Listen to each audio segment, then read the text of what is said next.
রাজধানীতে অনুষ্ঠিত হলো আসছে তারেক ভাই শিরোনামের গানের মিউজিক ভিডিওর মোড়ক উন্মোচন ও উদ্বোধনী অনুষ্ঠান। বাংলাদেশ জাতীয়তাবাদী দল বিএনপির ভারপ্রাপ্ত চেয়ারম্যান তারেক রহমানকে নিয়ে গানটি নির্মাণ করা হয়েছে। সোমবার 7 জুলাই দুপুরে ঢাকা জাতীয় প্রেস ক্লাবের জহুর হোসেন চৌধুরী হলে এই আয়োজনটি অনুষ্ঠিত হয়। এতে উপস্থিত ছিলেন গানটির সাথে সম্পৃক্ত কলাকুশলী সহ বিএনপির বিভিন্ন পর্যায়ের নেতাকর্মী ও গণমাধ্যমে কর্মরত সংবাদকর্মীরা।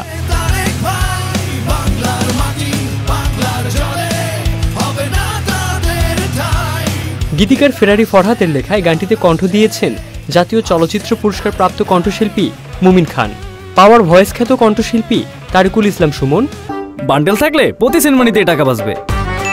বিকাশ সেনমানি বান্ডেল কিনে জিতুন প্রতি লেনদেনে। বাংলাদেশ আইডলের কণ্ঠশিল্পী আরিফ রহমান জয় এবং সেরা কণ্ঠের কণ্ঠশিল্পী আরাফাত বিন আমিন। গানটির বিষয় জানিয়ে আরাফাত ও রকি বলেন, চেয়ারম্যান স্যার যখন আসবেন আমাদের তরুণদের আসলে বিশেষ করে 1990 এবং 2000 সালে যাদের জন্ম তাদেরকে ডেডিকেটেড করে তাদেরকে নিয়ে এই গানটি করা। বিশেষ করে এই গানটা ওদের জন্যই করা এবং স্যার আসবে সবাই মিলে একসাথে এই গানটা সারা বাংলাদেশে চলবে। গানটা বেসিক্যালি হচ্ছে তরুণদের জন্য করা, মানে আমাদের তরুণ যে জেনারেশন তারা যেন গানটাকে পছন্দ করে। আর এটা বেসিক্যালি হচ্ছে গিয়ে বিএনপি যারা নেতাকর্মী তারা যে লং টাইম সংগ্রাম করছে, আন্দোলন করছে, তাদেরই এটার একটা প্রতিচ্ছবি যেন হয়ে দাঁড়ায়। আমি চাচ্ছি যে এটা বাংলাদেশের সমস্ত গ্রাম, ইউনিয়ন, থানা, সকল পর্যায়ের বিএনপি যারা নেতাকর্মী আছে তারা এই গানটা শুনুক এবং তারা তারেক রহমান আসতেছে এই ফিলে থাকুক সারা বাংলাদেশ।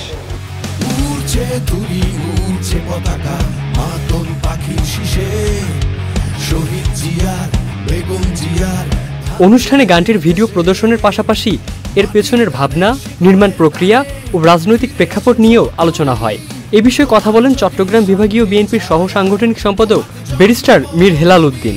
আসলে গানটি খুব চমৎকার হয়েছে এবং আমার মনে হয় সবার মাঝে এটা খুব জনপ্রিয় হবে, বিশেষ করে তরুণদের মাঝে, তরুণ সমাজের মাঝে। গানটা খুব উদ্দীপক এবং গানের কথাগুলো খুব সুন্দর এবং একটি রক মিউজিকের আদলে দেশাত্মবোধক গান করা হয়েছে, একটা গণসঙ্গীতের মতো। তো আমার মনে হয় এটা ওদের একটা ডিফারেন্ট অ্যাটেম্প্ট। এটা আমি মনে করি এটা খুবই মানে মানুষের কাছে জনপ্রিয় হবে এবং শ্রুতিমধুর হয়েছে গানটি। আসছে তারেক ভাই গানটির মাধ্যমে রাজনীতির মঞ্চে নতুন মাত্রা যোগ করবে, ঠিক এমনটাই প্রত্যাশা করছেন আয়োজকরা।